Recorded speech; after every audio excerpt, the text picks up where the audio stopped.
Nah, jadi kalau mereview dulu sebentar sebelum ke detail-detail seperti itu. Jadi waktu itu saya cerita kognisi ini yang interdisipliner itu sudah diteliti dari banyak sudut dan kita sudah memberi penjelasan, sudah berdiskusikan yang beberapa, yaitu awalnya computer science. Nanti detailnya lihat setelah orang lainnya. Sudah diteliti dari sudut computer science, sudah diteliti dari sudut psikologi. Itu sudah lihat itu ada psikologi perkembangan, ada psikologi behaviorisme, lantas Gestalt, psikologi.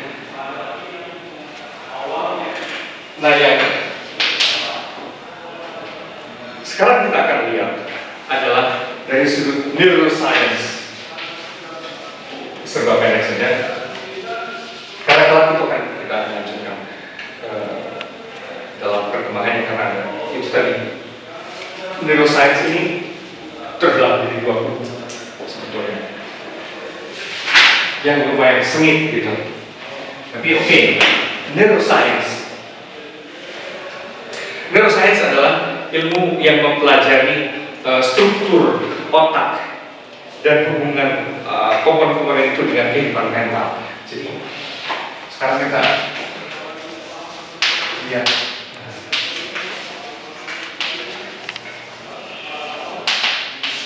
neuroscience. Ini adalah ilmu yang mempelajari struktur otak.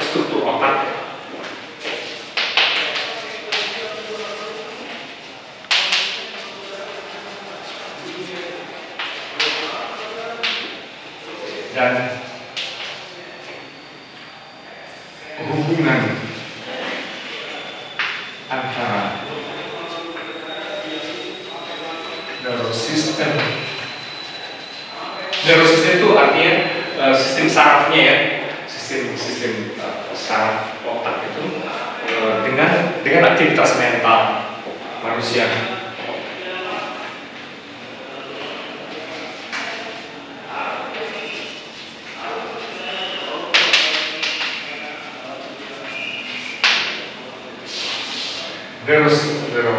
Sistem saraf dengan aktivitas mental manusia.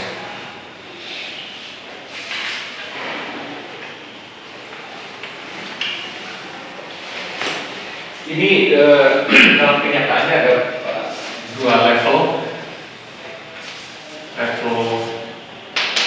makro. Level makro adalah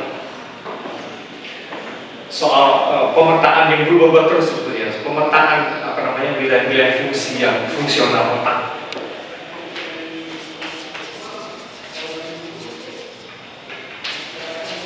Pemetaan wilayah fungsional otak.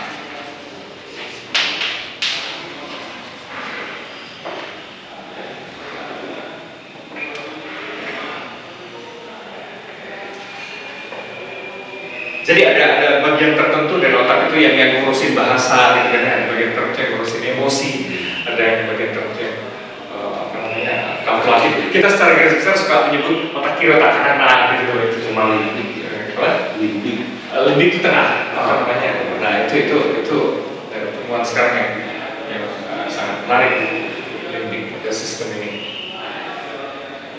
Nanti akan kita lihat. Tapi ini maksudnya itu pemetaan itu. Kiri otak kanan, lebih detail lagi gitu kan ya, soal bahasa dan sebagainya. Kiri kanan atau otak tengah sekarang yang menakjubkan sekali ternyata gitu, dan belum banyak seperti di eksplorasi psikologi. Lucunya perhatikan praktis justru sudah banyak pakai gitu kan, lewat pelatihan gitu kan. Otak kiri, otak kanan, otak tengah, terus fungsi gitu kan ya.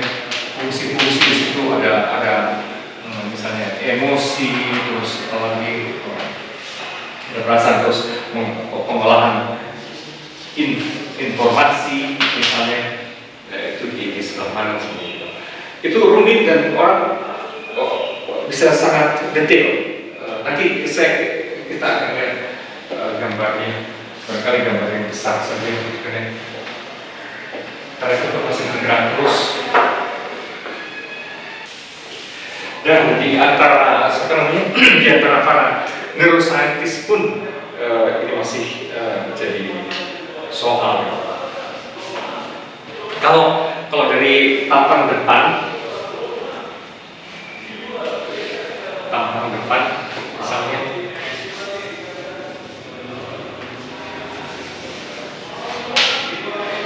sebetulnya harusnya saya fotokopi itu. Kalau dari depan di belah penampangnya gitu kan, si otak itu kan ada dua, kiri kanan.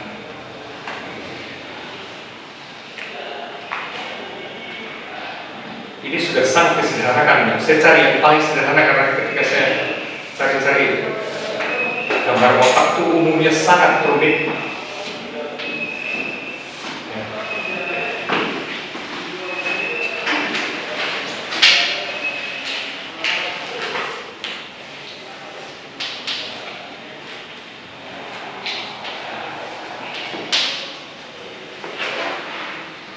Oke, saya kira gitu aja. Ini yang disebut sebagai cerebral.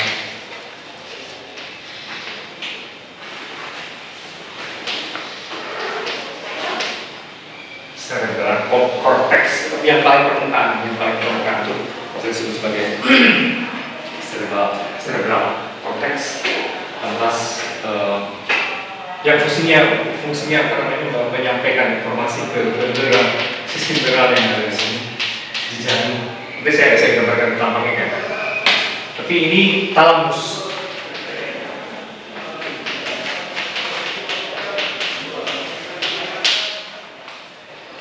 Talamus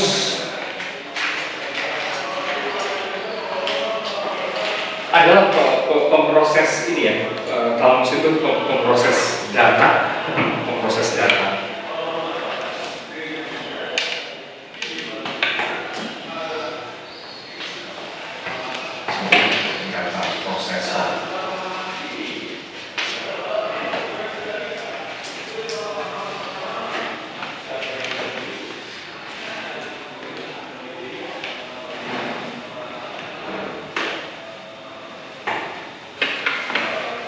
Lalu ada spinal cord.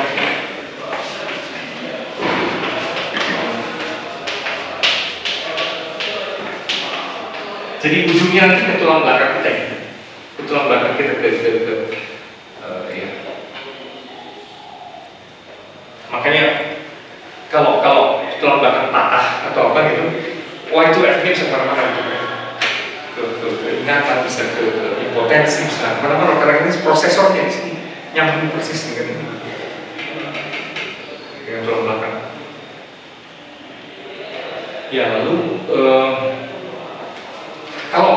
kalau dari samping, ya ini apa, kiri kanan.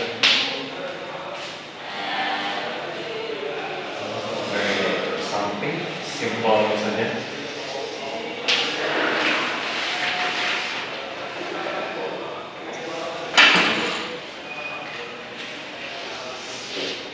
Nah, ini talamus.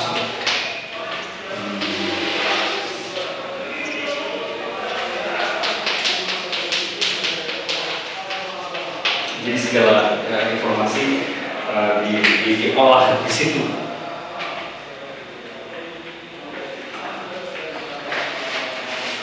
Di bawahnya ada hipokampus disebutnya.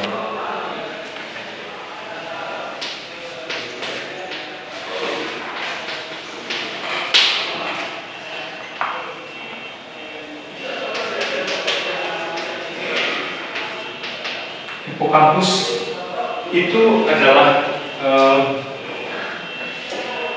mengolah ingatan.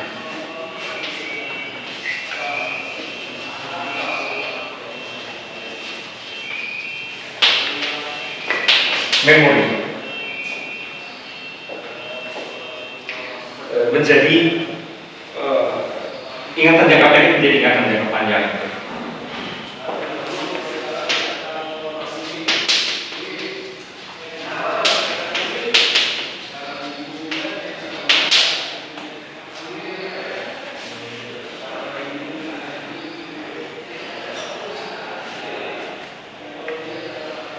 Antara ini,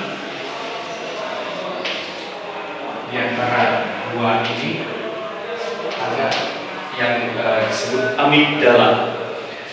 Amigdala adalah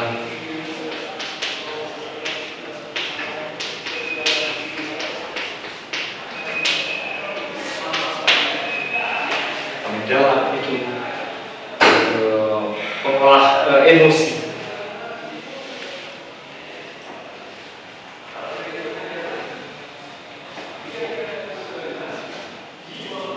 Mengaitkan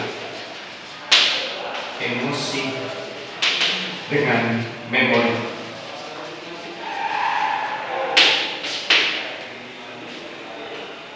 Ingatan. Jadi kan orang kalau mengingat peristiwa tertentu itu jadi marah lagi gitu, atau jadi happy gitu.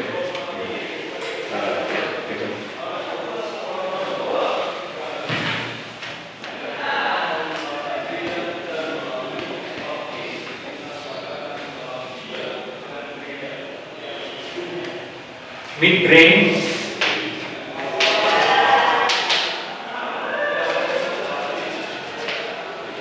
itu nilainya sekitar sini atau sekitar sini. Di sini ada kayak angka gitu.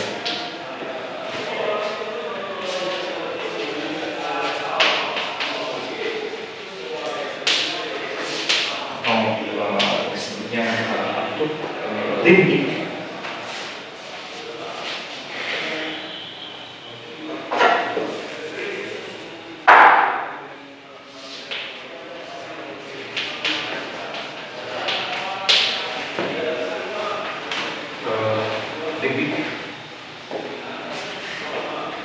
Nah ini sih sebenarnya rupanya ini sedang dieksplorasi hari-hari ini dan masih apa namanya sangat terbuka ya. Kemampuannya itu termasuk itu sebenarnya bukan hanya emosi itu, tapi juga intuisi, terus segala kemampuan paranormal yang biasa kita sebut kemampuan paranormal. Ada perasaan di situ, ada apa? Itu di wilayah itu ternyata. Jadi sebetulnya normal, paranormal itu sebetulnya normal gitu. Kita menyebutnya parah karena terbiasa melihatnya dari sudut ini dan ini gitu. Jadi ini aneh gitu. Padahal itu normal. Orang zaman dulu bahkan banyak menggunakan ini daripada ini gitu kan. Orang modern aja menggunakannya dua ini.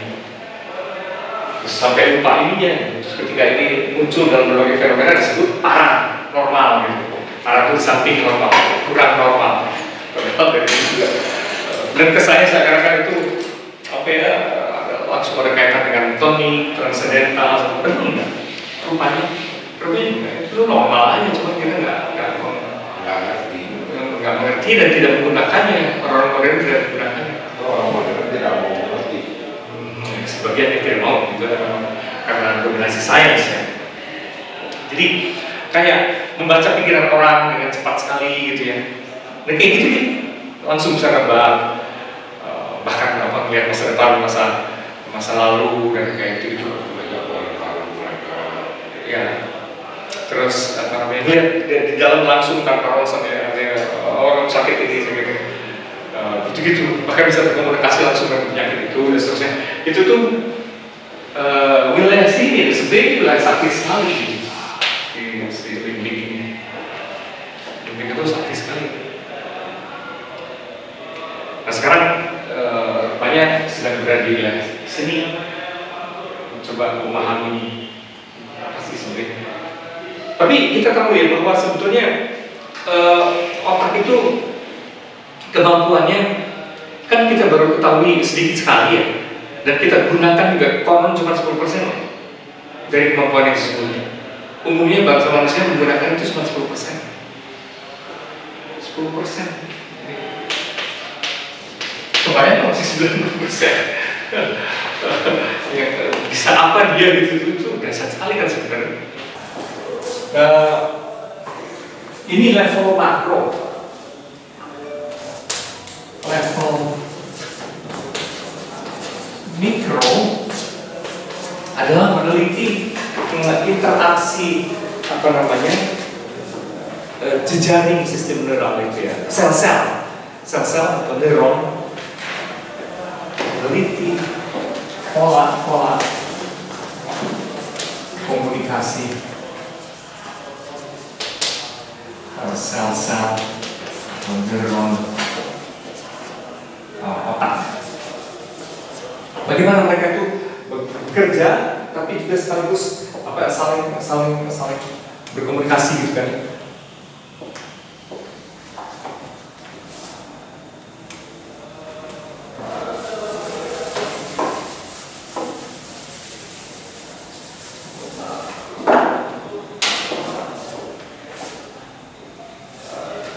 Intinya sekali adalah si sel-sel itu bentuknya kayak pohon. Itu kayak pohon.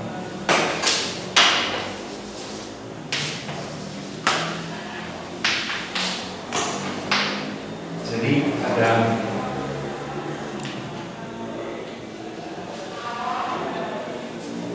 nah, kalau di sini gambarnya kan gitu kan, yang cabang-cabang gitu kan, otak itu kan gitu. Terus isinya yang gitu. Nah, kalau diambil satu, kurang lebih rupanya jadi kayak gini.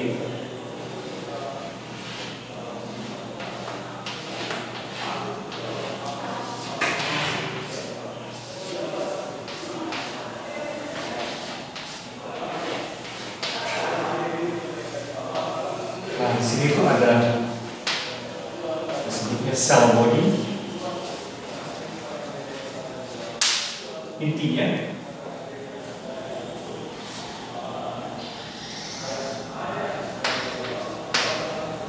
nah yang ini tuh disebutnya dendrit.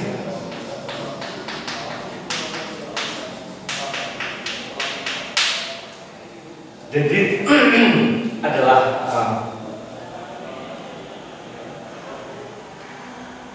akar.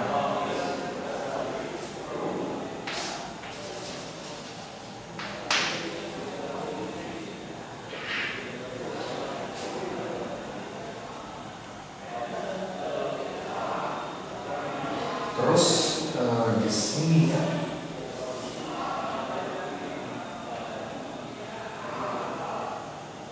akson namanya itu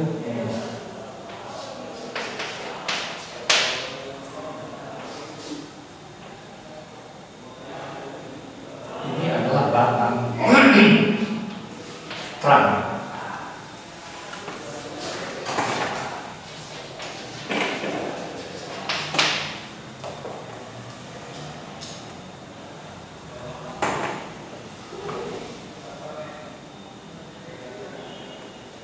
Ya, itu seperti itu. Kalau lihat gambar sini ya.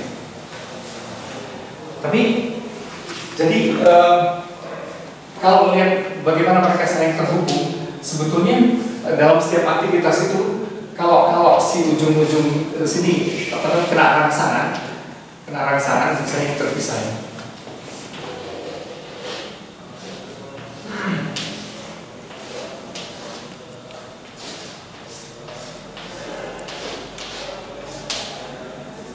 Terpisah. Nah kalau kena rangsangan dia akan menembak listrik ke sini misalnya, menembak listrik ke sini.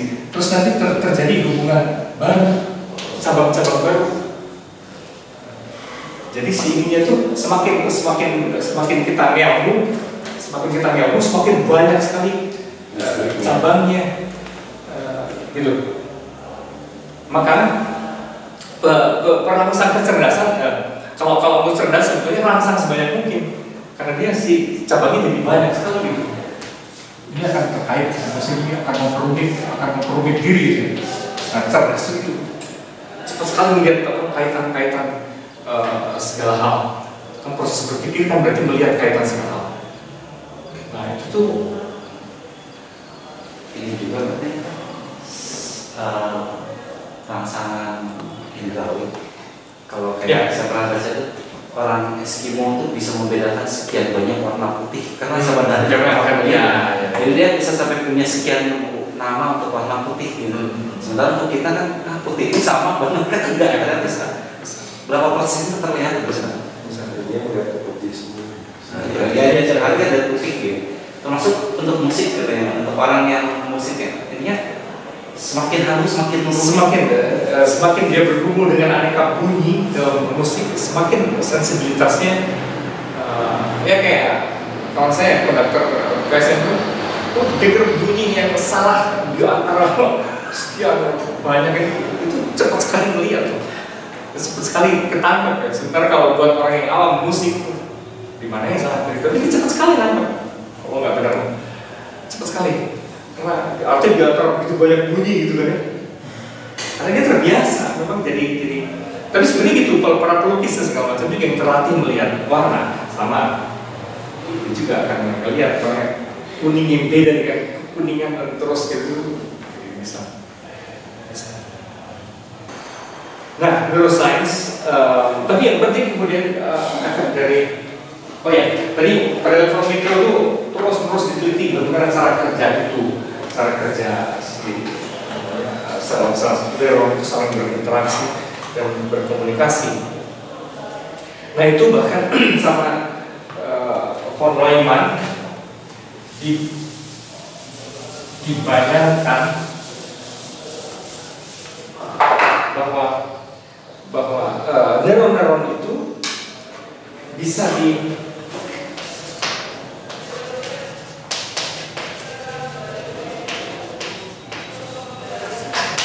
yang kemarin kita sudah lihat juga Neumann itu yang CPU kemarin di komputer. Dan dia membayangkan sebetulnya neuron itu bisa dianggap semacam kalimat, pernyataan atau proposisi.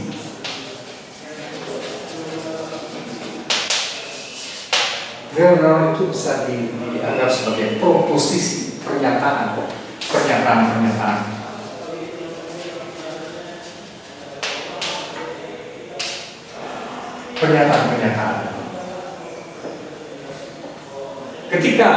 Ketika satu neuron cabangnya menyetrumkan ke neuron lain, seakan-akan pernyataan bergabung dengan pernyataan yang lain. Maka berpikir adalah proses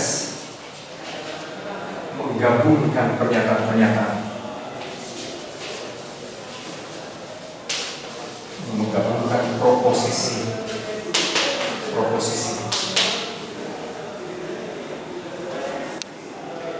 Dan itu tentu yang berperan sekali adalah stimulus dan responsnya. Proses gabungan melalui stimulus dan respons.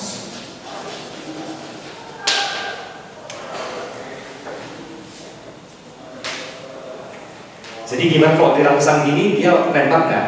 Rangsang ini nembak nggak? Nembaknya gimana?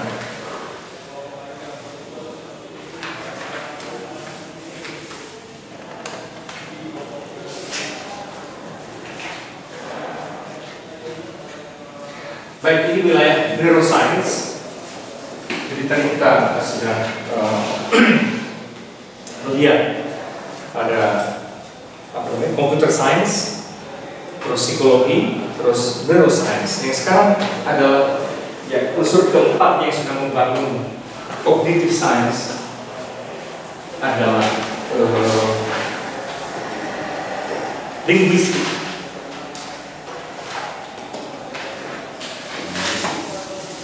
Linguistik bahasa.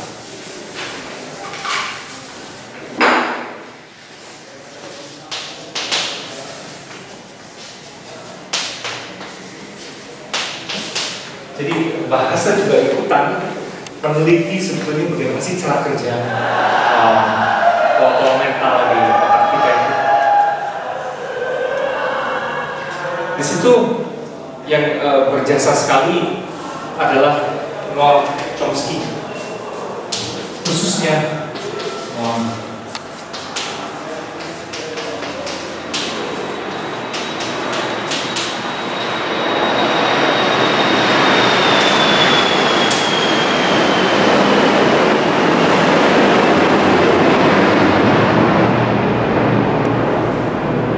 dan dia pertama-tama meneliti grammar itu apa gitu ya. Kok dalam bahasa ada grammar itu kayak hukum, kayak struktur. Misalnya grammar itu apa gitu. Kan betapapun primitifnya masyarakat gitu ketika mereka menciptakan bahasa, entah gimana ada di dalam struktur. Jadi itu sebenarnya hebat sekali manusia itu kok bikin struktur. Sebenarnya pada binatang juga, kalau kata orang yang meneliti bunyi binatang, bahasa binatang, ya ada strukturnya memang, tetapi tidak serumit dalam struktur bahasa manusia.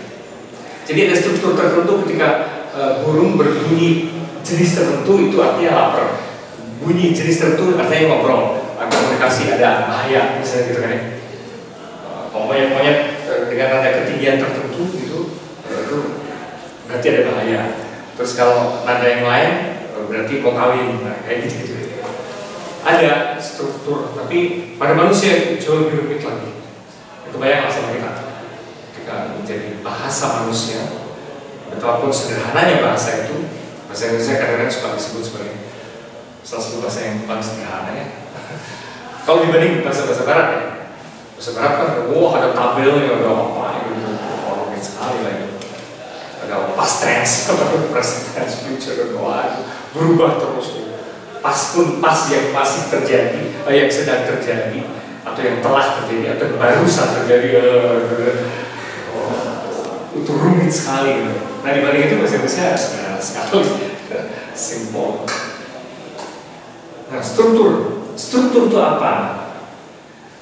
Kalau dia temukan kata Chomsky itu adalah formalized expression, ungkapan dari tacit knowledge ya.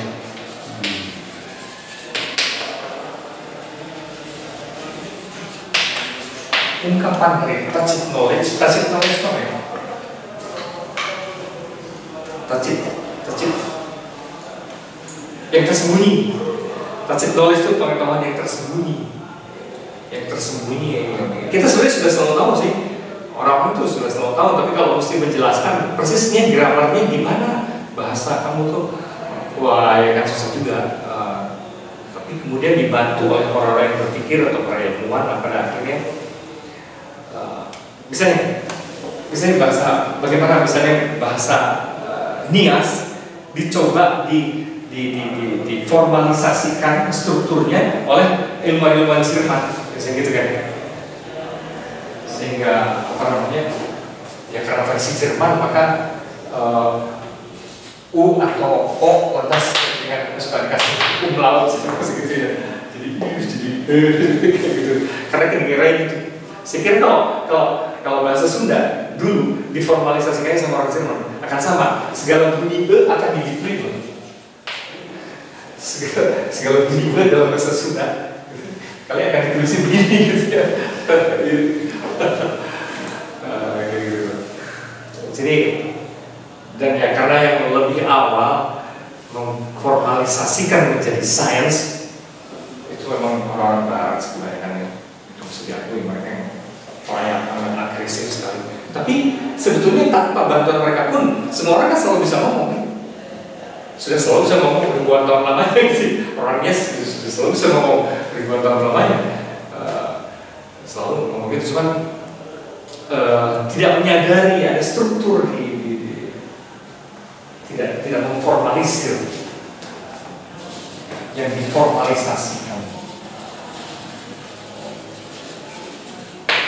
menggunakan dan menyadari secara formal memang bisa lain.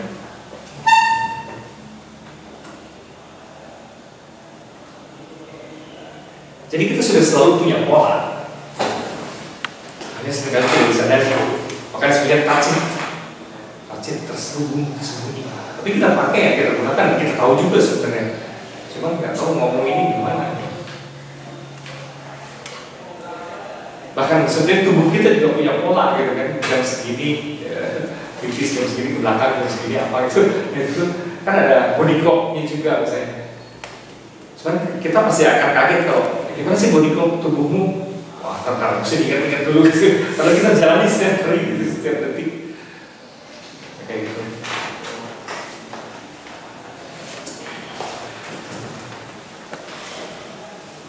Nah, maka kata dia,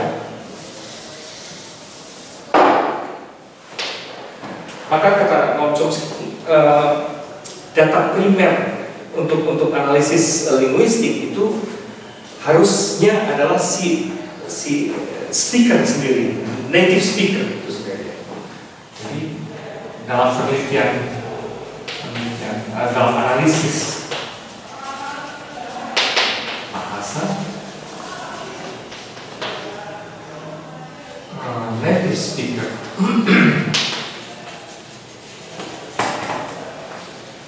harus menjadi data primer. Karena dia bisa ngecek kompleksitasnya,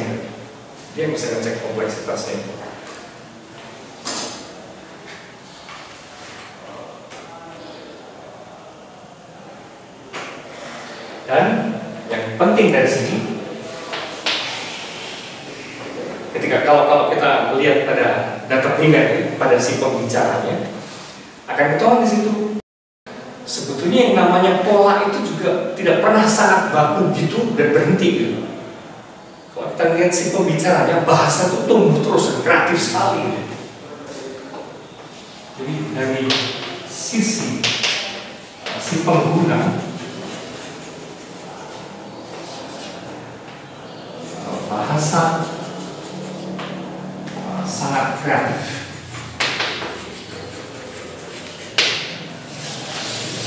Artinya tumbuh terus, berubah terus juga. Bahasa itu sangat kreatif. Dan dari sudut itu, ini sekaligus kritik terhadap psikologi behaviorisme yang terlalu berpatok pada pola. Behaviorisme itu kan gila pola. Semua perilaku itu dicari pola umumnya. Semua dicari pola umumnya. Bahasa itu tumbuh terus, nggak akan ketangkep kalau oleh behaviorisme. Karena terlalu melihat jadi kayak mesin gitu, behaviorisme itu pola sekali kayak gini, kayak gitu. Dalam pada makhluk hidup termasuk khususnya bahasa, ini kreatif dan berkembang terus.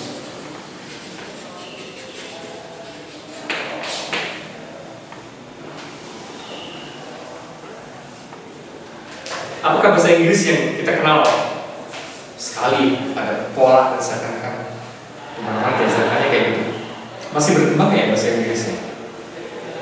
Belum sekarang. Oh, bahasa Inggris beda sih. Kan kita tahu bahasa Inggrisnya Shakespeare beda sekali sama bahasa Inggris yang ada sekarang.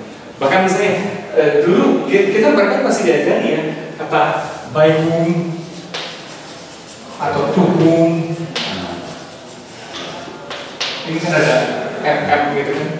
Nah sekarang kalau kita ngobrol ke teman-teman yang misalnya dari Australia atau itu, sekarang tuh makin hilang, nggak ada M-nya.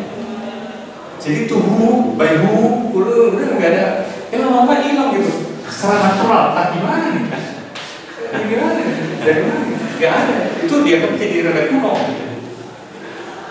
Padahal kita masih diajari kayak gitu dan do, Nah, do, ya, die, do, wah itu kan dia berhilang semua.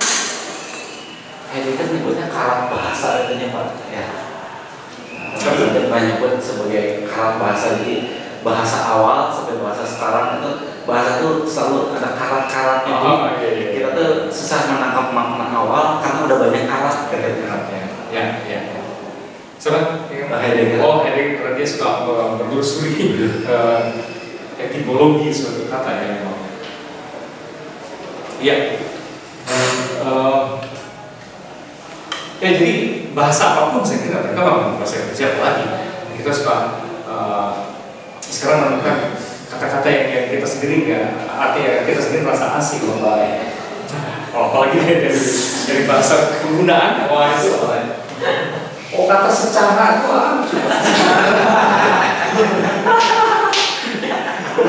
sama sekali nggak jelas.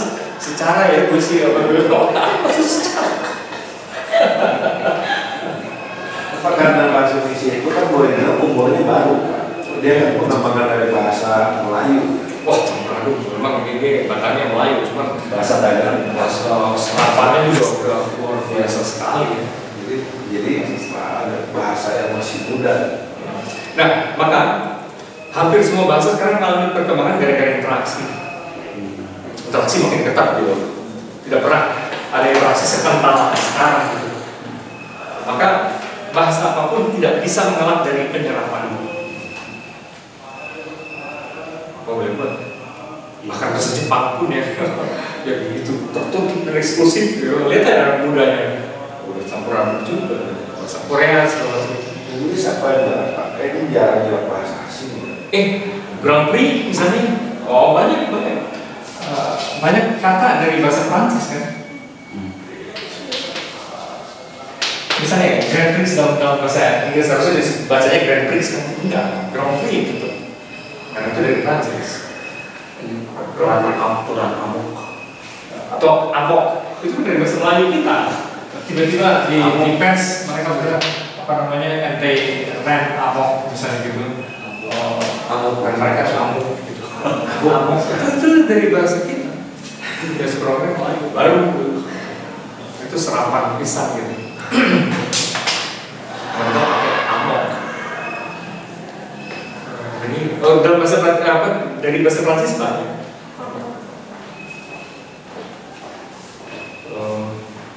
Ballet kan bacanya juga ballet karena itu juga serapan ballet. Avant-garde. Nah, avant-garde itu juga dari bahasa Prancis. Avant-garde bahasa Prancis.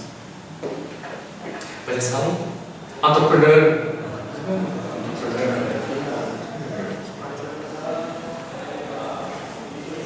Ya, dan sekarang semakin banyak lagi saling menyerap menyerap semua sih sebenarnya sekarang karena media komunikasi ya. Maka sekarang ini lebih terasa lagi sisi kreatif dari bahasa itu. Kalau dipolakan ya ada, tapi itu makin banyak kekecualiannya.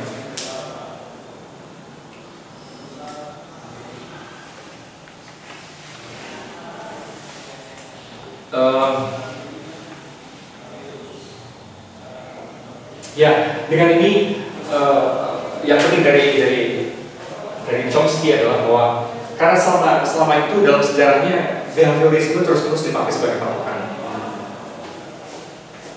Maka ini melawan behaviorisme.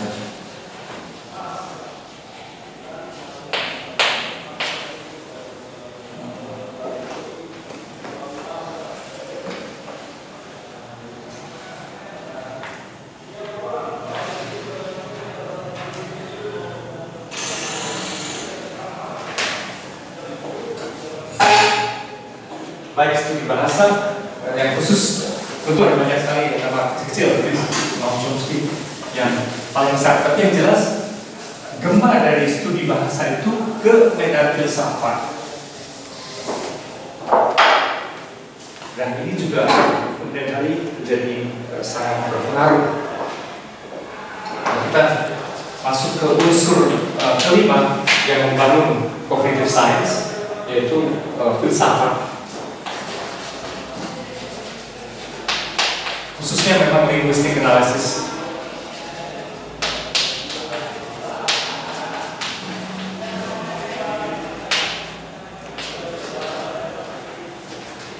Filsafat ikut campur dalam persoalan kognitif ini. Sebenarnya kita sudah merasa barangkali waktu belajar filsafat masa kini, waktu kita belajar orang kayak Wittgenstein, Russell yang bermain dengan logika. Nah itu mereka ini berperan sekali.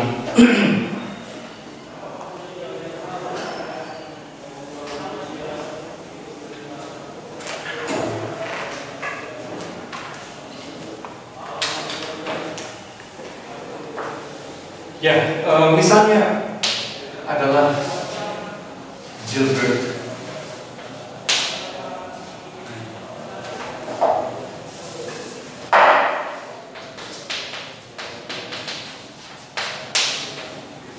Ryle.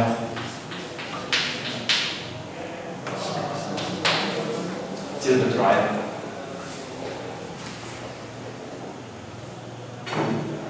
Dia bilang sebetulnya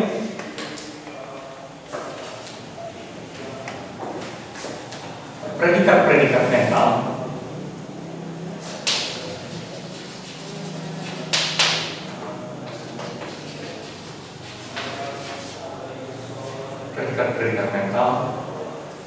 adalah kecenderungan perilaku tertentu.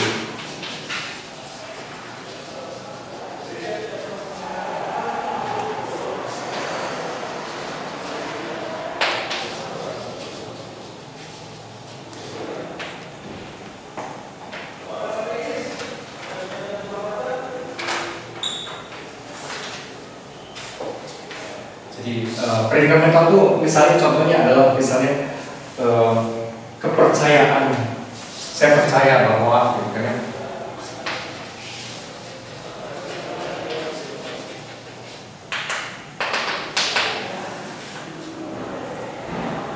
saya percaya bahwa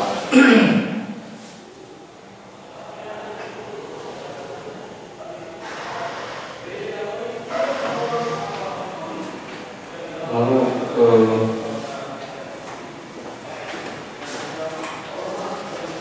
merasa sakit,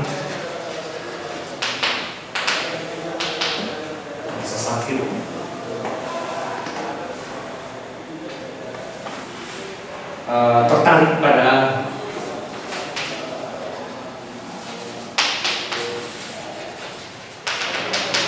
nah itu semua adalah bagian kecenderungan perilaku tertentu, atau bahkan kecenderungan itu juga dalam pengertian dia seperti pola perilaku tertentu, pola perilaku tertentu.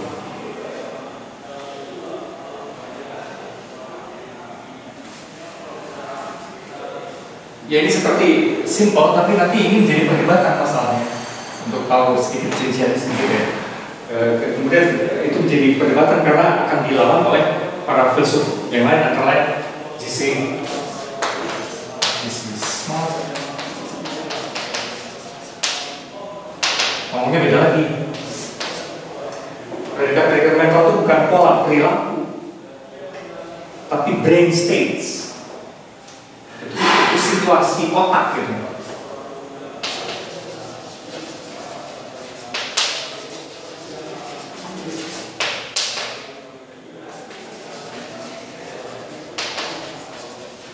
Suasana otak itu.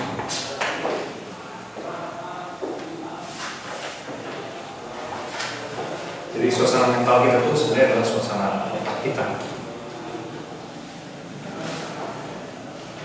Konsekuensi ya dengan kata lain, jenis otak tertentu misalnya pada otak kerang itu, hal tertentu tidak akan menimbulkan rasa sakit. Itu benar apa enggak? Nah, itu mesti diteliti gitu. Apa misalnya yang untuk kita menimbulkan rasa sakit? ya bagi manusia bisa menjadi sangat rumit ya, karena putus cinta itu bisa menjadi banyak sekali, itu bisa jadi otak yang sakit, terus seru tuh bisa sakit, atau dipecat gitu kan, putus cinta, dipecat, kehilangan orang yang cintai, hal-hal kayak gitu, atau apa namanya dihina sama orang itu juga bisa sakit hati, sakit otak kan juga seluruh tubuh bisa sakit. Fenomena apa? Parah itu kan physically gitu. Nah, tapi apakah hal seperti itu misalnya kalau kita kenakan pada otak monyet, otak dolphin tidak terjadi gitu? Misalnya seperti itu problem yang diteliti kaum cognitive scientist kan seperti itu.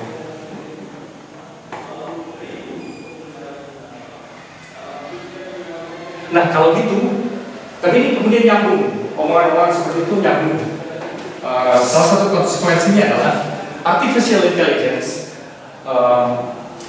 AI ataupun komputer itu, apakah tidak akan pernah bisa punya suasana mental, predikat mental, merasa, percaya, tertarik, gitu kan? Apakah AI, artificial intelligence, untuk lebih lanjut dari komputer yang lebih canggih lagi,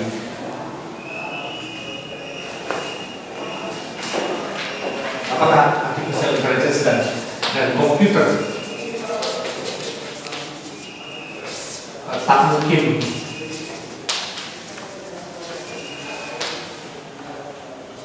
mengalami suasana mental, predikat mental?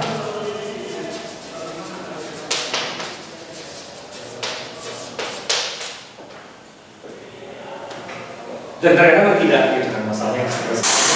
Sampai sekarang saya belum dengar ada misalnya robot atau apa yang bisa merasa.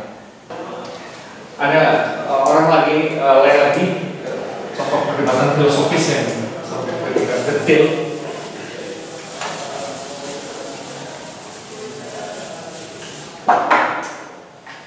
Hillary Putnam ini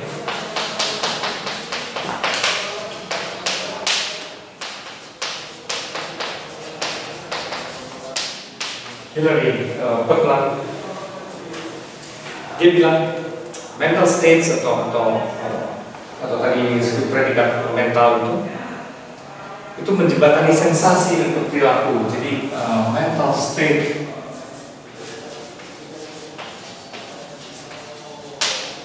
hanyalah jembatan antara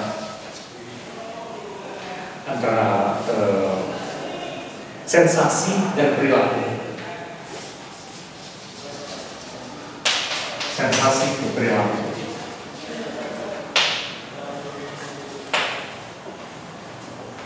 Sementara, artinya itu cuma proses sementara, lewat.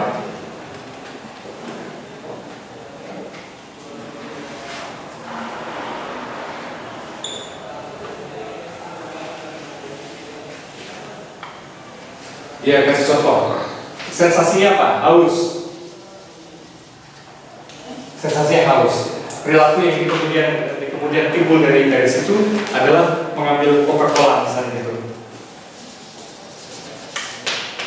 Mengambil Coca-Cola. Nah, mental state yang muncul adalah misalnya berpikir dan menginginkan Coca-Cola. Berpikir dan ingin Coca-Cola.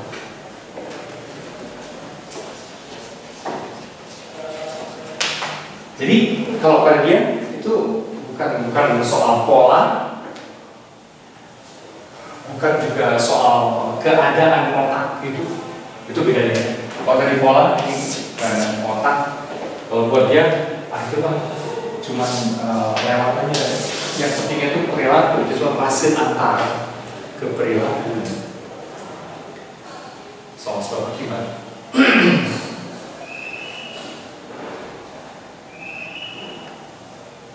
Nah, kita juga bisa berpikir sebenarnya apa itu ya, mental state itu apa? Apakah memang hanya fase antara untuk ke tindakan tertentu atau suasana otak? Atau memang pola-pola perilaku? Nah, dengan detail seperti ini saya hanya mau melukiskan bagaimana perdebatan antara mereka itu kan kecil-kecil gitu kan. Kecil-kecil perdebatan antara mereka. Persisnya apa gitu kan.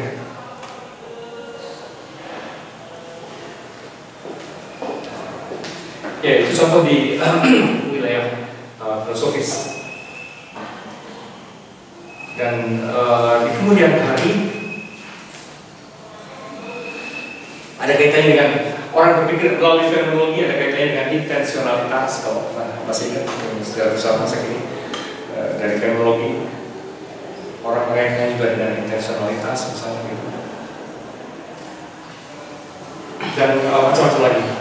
Pak, ya itu tuh yang dari 6 itu bisa ini apa menunjukkan bahwa apa namanya, kan kalau binatang itu insting ya, Pak. Tapi insting itu kan agak lurus. Misalnya binatang minum di danau, terus kemudian ada singa, ada kijang gitu. Terus ada singa ngejar usir kabur ya. Terus nanti dia haus, dia kesana lagi. Ada singa lagi, dia kabur lagi tapi tidak dengan ingatan bahwa itu singa yang tadi gitu. Bagi dia cuma haus minum, musuh lari gitu loh. Nah, tapi kalau manusia kan kayak tadi haus, terus dia bisa ngambil Coca-Cola, dia bisa apa, dia bisa puasa gitu. Ya. Kemungkinan si ininya jadi kalau misalnya respons ada stimulus terus ada respons pada binatang kalau terjadi berulang kali memang bisa menjadi pola, ada memori, ada ingatan tertentu gitu kan ya. Bisa jadi pola tertentu. Hanya pada manusia meskipun memang ada pola juga, polanya ini jadi lebih pelik, tapi kemudian masalahnya bukan cuma melahirkan pola kalau pada manusia, melahirkan konsep. Nah, konsep ini, konsep bisa kemana-mana. Konsep kan tidak pernah hanya satu, gitu.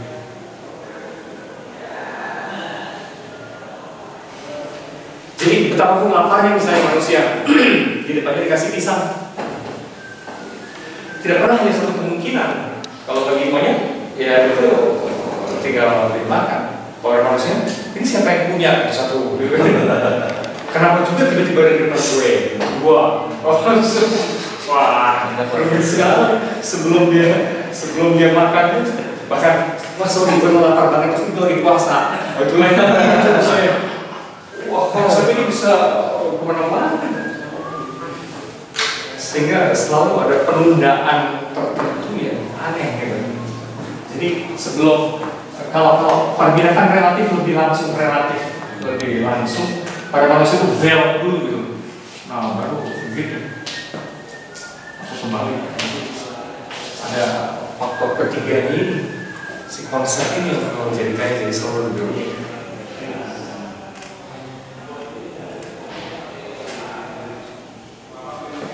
Dan konsep ini umumnya berkaitan dengan sekali dengan simbol alias images,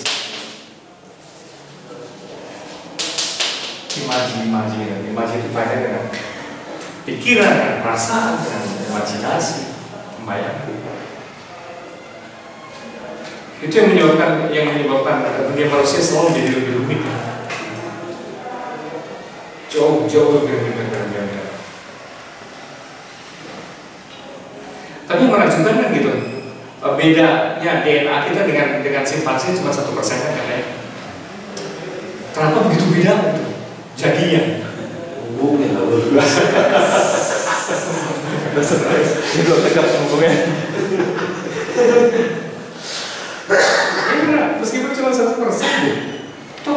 dunia manusia dunia budaya yang nggak bisa ditebak gitu ya. Sementara simpanse ya segitu. Padahal dia cuma 1% itu gimana ya? Ajaib sekali. Itu juga bagian dari misteri atau missing link gitu dalam evolusi. Aneh. Ya, dengan demikian maka proses-proses mental dalam dunia manusia ini maksudnya maka ada hal yang penting di dalam proses-proses mental manusia, yaitu soal manipulasi simbol, permainan simbol. Manipulasi itu kesannya buruk, permainan. Itu menjadi penting sekali dalam dunia manusia.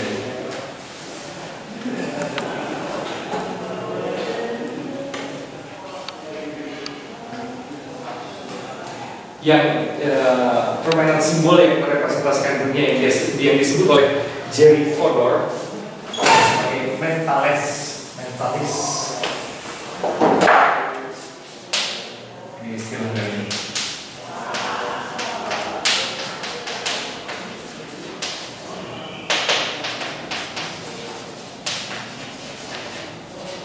imajinya itu. Simbol atau imaji itu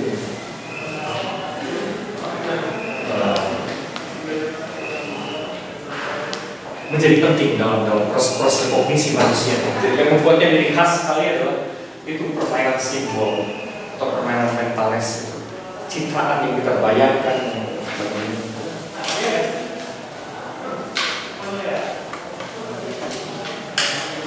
Kalau dalam bahasa saya biasa itu metafor. Karena banyak sekali, saya suka beri contoh. Kalau ada menghadapi ujian, kalau apa yang mentalis yang ada di dalam yang Anda bayangkan adalah itu sidang, kayak persidangan kalau Anda bersalah, itu lain lagi Anda menghadapinya. Kalau Anda membayangkan itu sebagai permainan, lain lagi. Nah, kita main aja, gitu kan. Kalau kita kayak ini, kita kesini, nggak ada ketakutan. Tapi kalau kita bayangkan sebagai sidang sudah ada represi dulu gitu, sudah ada stres dulu. Lain lagi kalau misalnya, siapa tahu si ujiannya ini berkaitan dengan dosen Anda yang Anda dendam sekali gitu.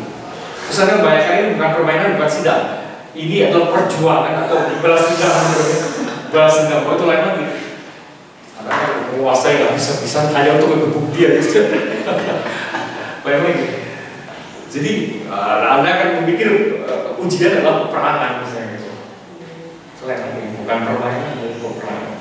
Itu agak beririsan dengan autopoiesis itu. Ada. Tapi itu persis contoh bagaimana mentalis ini mengubah sikap mental kita. Images itu mengubah sama sekali sekarang. Apalagi kalau ada cuma bilang ujian ini kan cuma bohong-bohongan, sebenarnya apa formalitas belaka. Itu lain lagi. Nggak terlalu serius juga. Jadi ini benar, ini sangat menentukan sekali. Simbol, metafor yang kita bentuk itu sangat. Maka dalam dunia iklan itu penting sekali gitu ya. Rokok tidak bisa hanya sekedar disajikan sebagai rokok dijualnya. Harus dikasih image biola. Itu lagi gitu. Buat program Marlboro Asik. Iya, image laki-lakian. Udah aku mulai di rokok bikin impoten kok. Dicitrakannya kebalikannya gitu, maco. Berarti apa yang kita alami sehari-hari, semuanya itu adalah bentuk kehidupan yang kita dicitrakan, Pak. Ya. Berarti diri kita nggak ada, Pak. Itu problemnya, semakin modern kita semakin dikeroyok dari luar. Iya, dari luar dikeroyok. Cuman kalau dulu pihak-pihak yang mengeroyoknya agak jelas. Kita bisa identifikasi itu, kayak itu apa sebenarnya kapitalis ya, pengelolaan brand. Sekarang lebih rumit lagi. Karena semua mengeroyok semua sekarang lewat Twitter, semua saling membentuk gitu kan. Wah itu sebenarnya lebih rumit. 10 tahun lalu lebih santai lagi. Kayak sama keluarga ya. Nah, itu orang Indonesia sih dikeluarga sama keluarga. Ini udah sama perusahaan besar. Sekarang sama semua orang gitu kan ya. Facebook, Twitter, jejaring sosial itu benar-benar baku kroyok semua gitu. Itu semua membentuk semua kan, diam-diam. Ya orang bilang ya tapi itu kesannya karena tetap aja yang menang ya raksasa gitu. Belum tentu, karena sekarang itu hal kecil-kecil juga bisa ngefek sekali. Nah, gitu. Nggak mesti yang raksasa gitu ya, hal sepele itu bisa persepsi. Nah, itu manusia zaman sekarang lebih sulit mencari dirinya sendiri. Ya. Oh, anak UPI ya, mana yang bisa namanya? Yang perempuannya ini buat teh. Ini itu yang Unpas itu kan simple, cuma menikmati dirinya sendiri gimana gitu. Ngefek itu, jangan salah. Boleh juga ikutan itu. Dunia itu juga jadi berubah, pakai mereka juga gitu. Jadi hal-hal kecil pun sekarang bisa ngefek ke menjadi arus besar ya tanpa terduga. Sama nggak sama kasus berita tempoh ini itu juga jelas.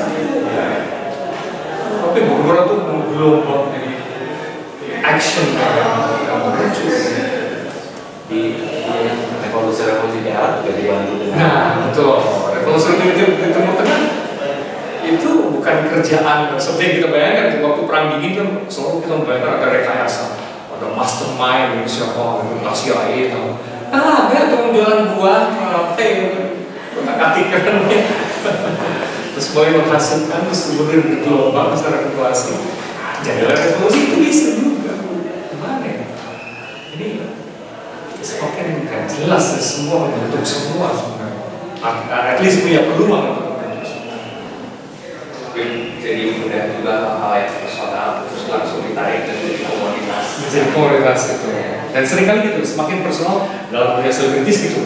Semakin personal, semakin intim. Wow. Yang besar.